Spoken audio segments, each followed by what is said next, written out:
just got to the point where um, it, I'm not going to argue with your algorithm that's clearly set against people not healing. So I'm not going to do it. Yeah, so yeah, definitely. I go, do a little more and post a little more informational, and the events and stuff are over there. So I'll continue to do that. So I'll come here occasionally, but eventually I'll just remove my live from here so that I don't have to deal with that. You understand what I'm saying? So I'm just gonna ultimately just be on the other platforms. So you guys, my handle is the same on all platforms. So be sure you are following me, at least on my YouTube, my Facebook, or my Instagram, so that you have the opportunity to stay connected with me and my community, the iRise Tribe. I'm going to give you the handle right now so that you have it. And that way, you don't lose me, baby. Okay, it's Coach Kenya Elliott. But I need to make sure my middle name isn't in there, because sometimes I use my middle name. I didn't. It's just like this user. It's just this handle right here. It's my channel is about 8 years. It's from 2016. It'll tell you when you see it. I've been on YouTube for a long time. Like I said, I've been on my journey a long, long time. Okay, so back to what I was saying. So eventually, I'm gonna predominantly just be on the platforms that run my streaming software that goes straight to our community. We have our own community off of social media platforms. So I just want to get it to where my tribe is getting their services and it's not interrupted or disrupted by an algorithm rule or some strange social media suppression where someone else is being allowed to do it, but yet my tribe isn't. Nope. I'm going to go where my roots can be planted, watered to grow. Okay? And that might not be on the TikTok Rick Rock no more, but that's okay. It be like that, like sometimes, So I have a ton of amazing followers on my other two platforms, and every day they're growing. I'm almost at 10K on Instagram. I don't even know my Facebook because I don't even look at it for that. So I don't really know how many followers I have, and it's no offense to my amazing, lovely supporters, but numbers really don't matter as long as I'm doing what I'm supposed to be doing, and I'm giving you the information, the resources, and the knowledge so that you can be successful, and then providing my clients with the best possible services so that they can have the similar results and journey that I've been able to accomplish over the last 11 years. That's literally it. Okay.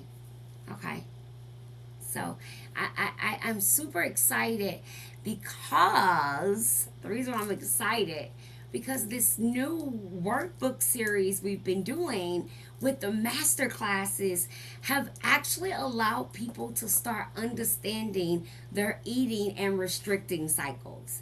A lot of people know that something's off. You found me on YouTube? Yay! Yep. Sissy, yes. Sister, TR, we are on the same page. Yep. See, that's why you do what you do.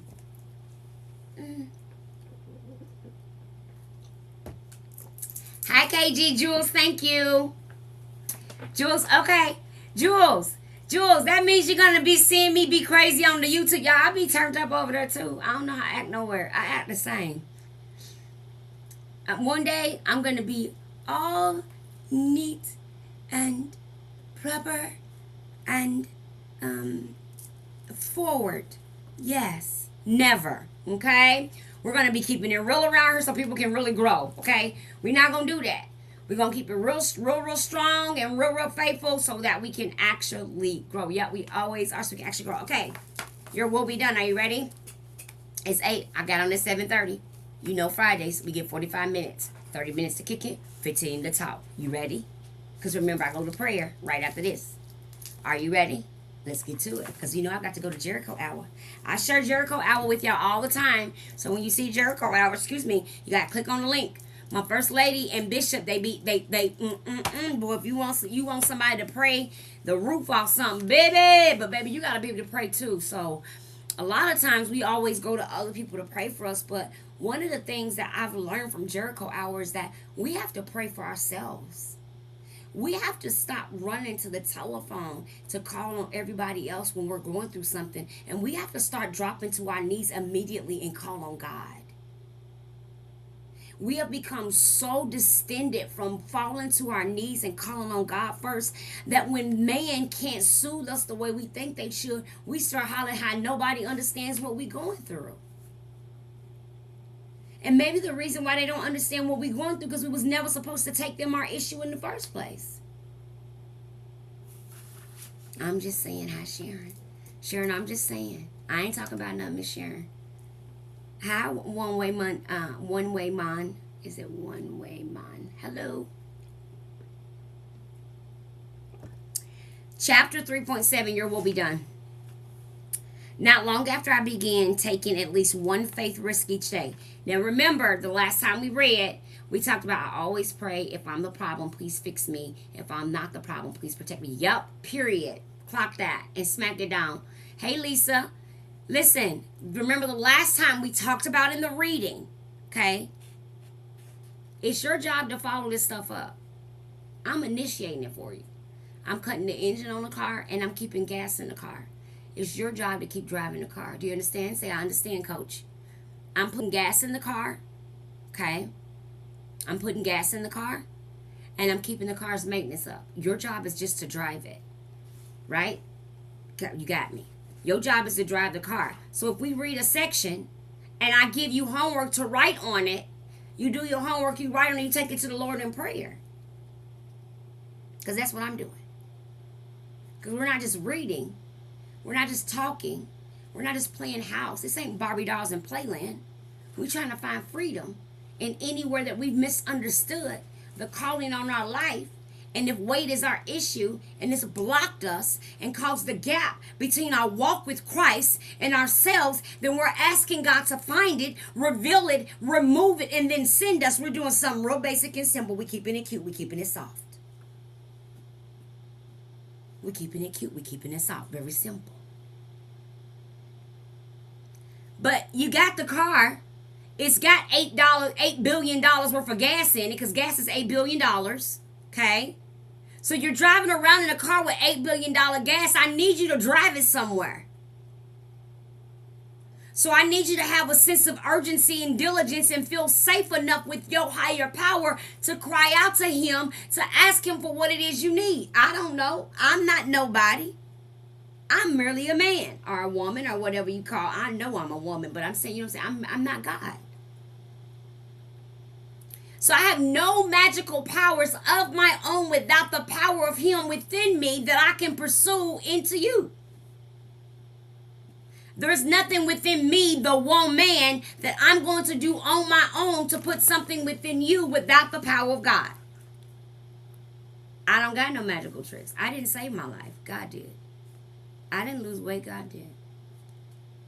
Have you not seen those pictures? Didn't I look like I wanted to quit? And did. Yeah, that wasn't me. That was the grace of God in me. That wasn't me. That was faith in the brokenness of me, baby. That wasn't me. I wanted to be out of here. And if you talk to me long enough on the right day at the wrong time, I'm ready to go right now. Listen, I'm on all trains out of here. Let me get my bag. I do have a bag I want to take to heaven. I don't know if me and the bag going to get in, but just in case me and my bag get in, I got a bag I'm taking to heaven. Because I don't know about you, but I don't got to be here. Now, I don't know what, someone said I want to stay. I don't want to stay. Let's not misunderstand that. I don't want God. I need God to hear me. I've tried to tap out 9 times and you have not let me in. So I'm just checking and double checking that there's a place for me. So if you shall be coming yonder, I'm ready. I'm not going to have no rejections. No, I'm going to be sitting on the porch for you, Lord. Yeah, you're not even going to have to come through the window, through the floor, through the door. I'm outside. Don't worry. I'm not even in the car. I'm outside. I'm going to sit on the concrete so you don't miss me. Okay? As a matter of fact, I'm going to lay out. I'm going to lay out. So it's disturbing when you see me. You know what I'm saying? I'll make you have to stop, right? You see what I'm saying? Because I don't need you to miss me no more times. I'm ready to go. See, and I'm not saying I want to unalive or nothing like that. What I'm saying is I've lived a great life. I've seen a lot of things. And God has been good to me. And I know there's something so beautiful waiting for me on the other side of this level life, her victory. And I'm ready for it. I'm in full receipt mode. I didn't say receiving, I said receipt. You know, when you get a receipt, that means it's already done, purchased, finished. You know what I mean? For receipt mode, I paid my way. My life is an example of my continued, tried, tested, and true faith of God. You can see the photo. I have paid my way. I'm ready to receive. That's all I'm saying. Oh, I'm full of life, and I'm full of light. But if somebody come knocking and they tell me they can dim the light down to one, I'm going to go and let them dim it, okay? That's all I'm saying. Y'all know I walk around with a little condition to be sending me through it. So I'm ready. But the moral to the story is this. Yep, with a big sign. Jules with a big sign. The moral to the story, what I'm saying is this. When I was able to accomplish a sense of total healing, a transformation in its totality is a resurrection of one's soul. I'm going to say that again. A transformation in its totality is a resurrection of your soul. The more and more I began to call out my own rationalized, diabolical behavior, the freer I got. The problem wasn't outside of me. The problem continued to be inside of me. It had been the diabolical belief system that my trauma had created for me to survive, but it wasn't able to be survivable anymore. I was no longer suited for that version of me, so she had to be removed. You see, many of us are merely living on the existence of our experiences. That gave you that funny, amen.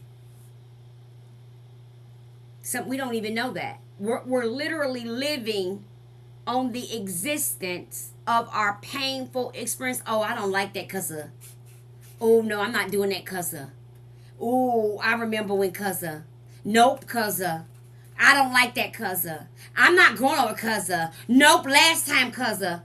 You realize that's you living today on yesterday's pain? Are you living today on yesterday's pain, shame, guilt, remorse, loneliness?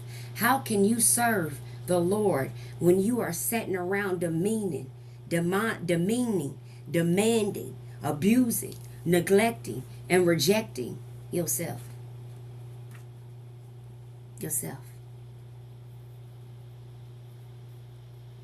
I just got questions. That's why I'm not going to get in. I'm going to get up there, but they ain't going to let me in. Because I'm going to have so many questions at the gate, they're going to tell me to go to the back of the line about 5 times. And I'm going to tell them, I'm just going to lay out on the ground up there too. And say, now I got questions for the Lord. Because I want to understand some things. And I want to understand how is it that we can be in a new day, but our mind and our body can exist and be in yesterday. How can we have a renewed spirit when our soul is in last year? How can I look forward to tomorrow when I'm living in last month? I can't see the victory of what future looks like because all I see is the pain of my past. If all I have to hold on to is what I can't do because of what they done to me, then how am I ever going to get to what I can do because I'm free? I'll say that again. If I don't ever let go of what they did to me, how can I ever let go so I can get free? I know what he did till you hurt, but when you going to let go of it? Some of us are still mad at people that cheated on us 50 years ago, and we wonder why we can't find nobody new. It's because the person that cheated on you still got you. Because you still mad. They done moved on, been married 8 times, had 55 kids. And you still upset talking about it. Because you're spacing your experience in a relationship on your past. You know what I'm saying? The pain from your past is still so real today that it's so powerful enough that it's actually keeping you from feeling free enough to move forward to something different, because the fear that you'll get the same thing. And what happens is we don't start liking something different than what hurt us. We keep liking the same thing, and we'll tell ourselves, that's just what I like. Baby, you've been broken in every relationship you've ever been in. You don't know what you like. So unset your expectations and open your heart and watch you bump into something different. unset your expectations and watch yourself bump into something different. Because your expectations are based on the pain and the people that hurt you before. I don't want a man that does what Bobby does, or Jack does, or Johnny does, or cousin Jetty does, but we don't realize that all those I don't wants are based on the bad experiences of what I've already had. They're not allowing my brain to be open-minded to have something new because I'm too focused on my energy being on what I don't want. So I keep inviting in what I don't want, and it's because all of my energy in the universe is putting out there is what I don't want. So what I'm getting is exactly what I'm putting out there, what I don't want. That's for somebody. Catch it. Ride it and run. So you got to ask yourself, what am I putting out in front of me? What am I exuding? What am I releasing? What energy am I passing on? Am I passing on the same energy that I passed on for the last 15 years? Then I shall have the same results that I've had for the last 15 attempts. But if I shall at one time, in one incident, decide to have a different experience, a different mindset, a different mentality, then I am going to have a different result. Because I broke the mold. I've changed the game. I flipped it up. I switched it up. But you got to be willing to do that. And then when you're willing to do those things, that's how then you get to your will be done. God, send me. All right? Because he done broke you, done searched you, and now he's sending you. He's sending you.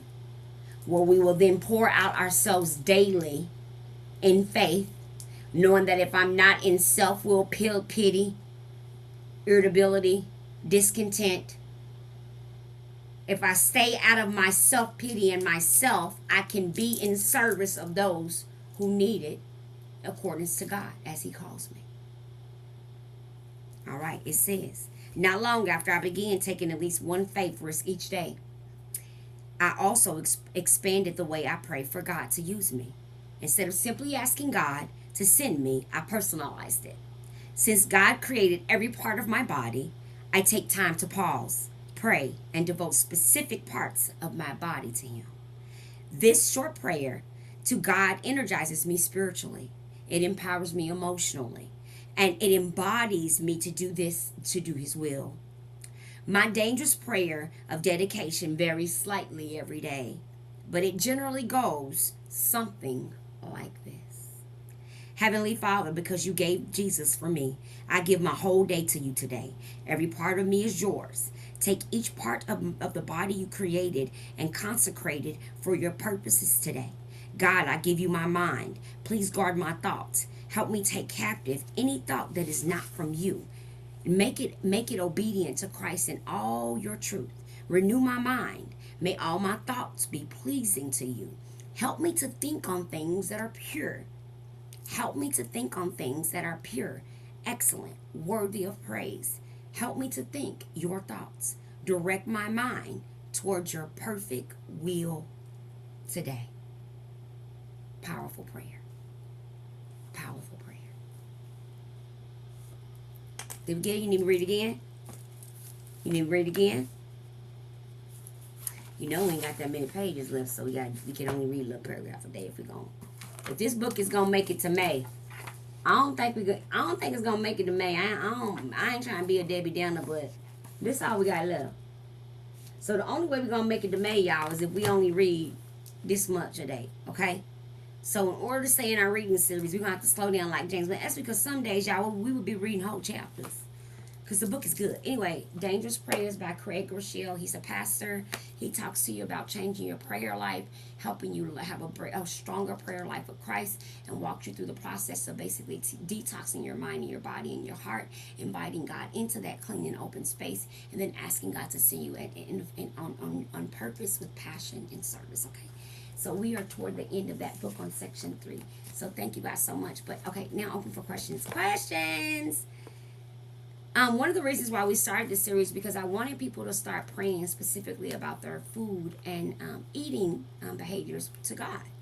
And one of the things that I personally noticed when I was really heavy is that it wasn't really talked about in church that I was gluttonous, like eating all this food to the point where I gained 389 pounds in 10 months.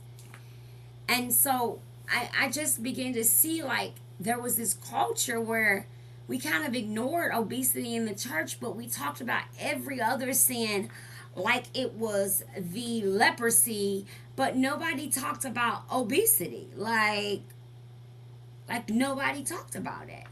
And so I began to kind of raise questions like, why are we weighing 500 and 600 pounds condemning homosexuality, but gluttony is on the same list? So what are you saying? Like, make that make sense. Like, touching little boys is on the same list as not overeating. So what are you saying? So how can you be one type of pastor and then not talk about obesity? Like, you can deal one, not the other. So it's okay if we all big as houses, but if we out here committing adultery and it's the worst in the world. But if we 2 minutes from the grave because we can't stop eating, nobody wants to talk about that. I don't understand that. What is that? What is that? What is it? Like, why is nobody talking about how emotionally delayed this country is and how food is used as literally an anti emotional, because you can't say the word.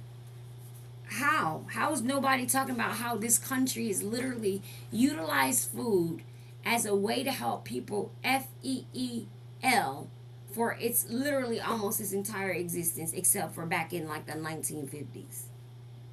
Hmm? Like, okay, you came out with the Snickers, but now you're frying the Snickers. The Snickers ain't frying itself.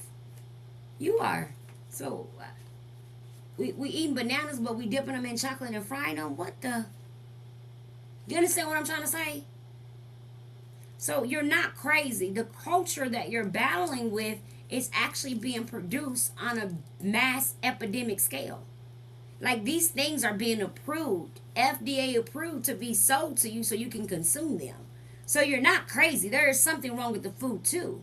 But there's also a method, or let's say pattern, that our country has learned when it comes to why we tend to eat.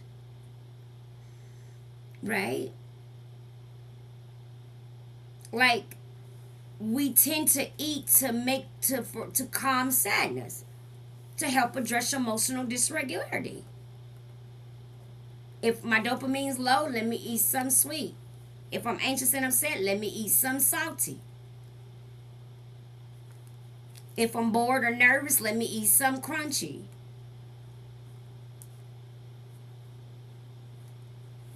You understand? So all the way around, there's this kind of bendy neural blah, blah, blah, happening, and that's why you're struggling. So today, for somebody who thinks I'm just lazy, I'm just not smart enough, it is none of those things, baby. You're not lazy. Even if you think you are, even there's justifiable situations that may make you look lazy. There's something happening in your brain. Because, say for example, if I'm actually battling with a form of anxiety and I eat when I'm anxiousness, I'm always going to be, hi Shakira, I'm always going to be wanting to eat. Because I stay anxious all the time. Do you understand? So the battle for me, where somebody else who don't suffer with anxiety, they not going to have that same issue where they're anxious all day and they want to eat all day. Whereas for me, I might be anxious. I'm so all day long, I'm in the middle of battling this urge and craving. I'm going between feeling calm and urging and craving, feeling calm and urging and craving. That'll drive you crazy all by yourself. So we come here, we educate, we motivate, we inspire, and then we head on up out of here. Okay? So I pray that any information that I share tonight be a blessing to you and your family. I pray that it gives you a little more understanding. If you want to know more about what I was talking about, just head over and grab your masterclass spot. There is spots left. There's plenty of them. So grab your spot. Do not be behooved any longer. Let me get you the workbooks and worksheets and information that teach you this stuff, that teach you the patterns, that teach you the loops, that teach you what's happening in your brain. You don't got to go get a degree. There's tons of people like me who's got several of them who already understands this thing. And together in a community, we're creating resources for you to dig deeper. No, it doesn't happen overnight. But what I can tell you is when we figure out the who, what, when, and why, baby, it's off to the sky. God bless you all. Have a good night.